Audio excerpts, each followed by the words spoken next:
Bonjour. Comment as-tu vécu ton expérience universitaire pendant la crise et le confinement?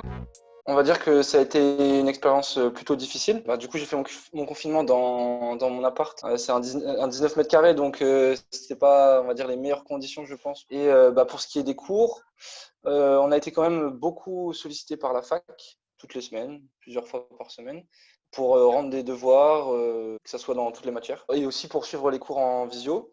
On a eu beaucoup plus de travail que d'ordinaire, je pense. Quelle a été ta relation avec ton université en cette période?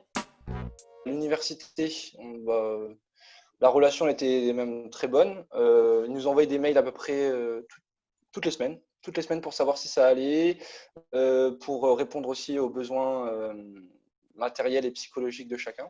Pour tout dire, mon ordinateur, il a lâché au bout d'une semaine de confinement. Et du coup, j'ai directement envoyé un mail à la fac pour savoir s'il était possible d'avoir un ordinateur de prêt. Et ils m'ont répondu à peu près quelques heures après pour me répondre qu'ils me proposaient un prêt d'ordinateur ou une aide financière pour financer l'achat d'un ordinateur. Comment les cours et examens à distance ont-ils été organisés?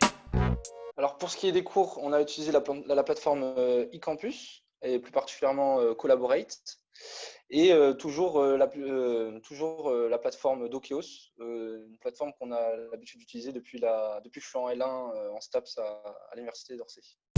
Quelle serait selon toi la meilleure façon d'envisager les cours? Avant le confinement, j'étais plutôt partisan des cours en distanciel. Je pensais que c'était la solution à justement, des fois, j'étais pas motivé à aller en cours et je me disais, peut-être que si j'avais des cours à la maison, je travaillerais plus, je serais peut-être plus motivé. Et l'expérience m'a montré que c'est totalement l'inverse et que finalement, d'aller en cours, pour moi, ça reste le plus efficace. Merci Léo! De rien. Bonne journée.